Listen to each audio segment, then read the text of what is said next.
जिस संगठन के अंग हैं उसका एक गौरवशाली इतिहास रहा है।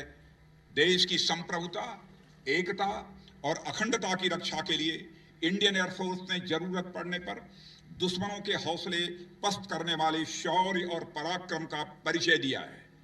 1961 के गोवा मुक्ति संग्राम से लेकर 65 के इंडो पाक वार, 71 के बांग्लादेश मुक्ति संग्राम और लोंगेवाला में आपका प्रदर्शन, 84 के ऑपरेशन मेघदूत, 99 के ऑपरेशन सफेद सागर और हाल ही में बालाकोट के कुछ ऐसे अध्याय हैं जो न केवल वायुसेना के बल्कि हमारे देश के इतिहास के गोल्डन चैप्टर्स माने जाएंगे।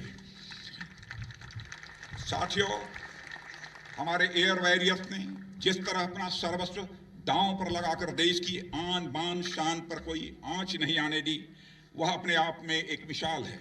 शुरू से लेकर अब तक हमारे एयरक्राफ्ट भले बदल गए हों, इक्विपमेंट भी भले बदल गए हों, पर राष्ट्र की सुरक्षा का संकल्प, जोश और जुनून आज भी ठीक उसी तरह एक विरासत के रूप में बरकरार है जिसके आप ही वारिस हैं। अब इस विरासत को न केवल आपको सहेज कर रखना है बल्कि एक वारिस के तौर पर इसे और भी आपको आगे ले जाना है। साथियों, अब तक एकेडमी में आपने जो अनुभव लिए हैं सर्विस के दौरान, आपके अनुभव उससे बहुत अलग होंगे। हमें उनके लिए न केवल वर्तमान बल्कि भविष्य की दृष्टि से भी तैयार रहना होगा। नॉर्दर्न सेक्टर में हाल ही में हुए इंडो चाइना स्टैंड ऑफ से भी आप अच्छी तरह परिचित हैं।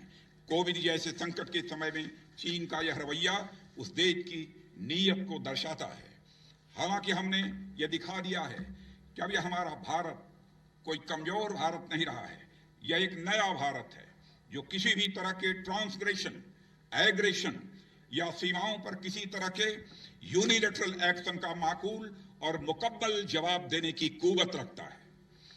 हमारे द्वारा उठाए गए कदमों की प्रशंसा और समर्थन कई बड़े देशों द्वारा भी हुई है। आप सब भी इससे अवगत होंगे।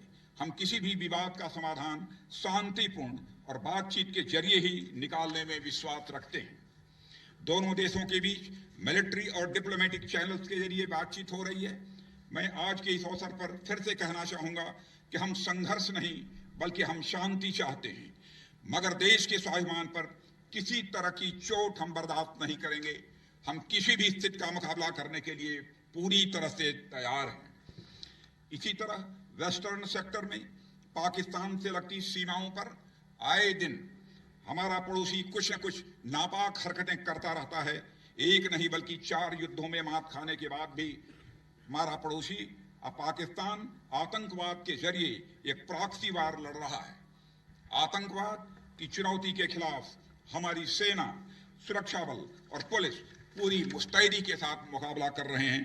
मैं उनका भी अभिनंदन करना चाहता हूं।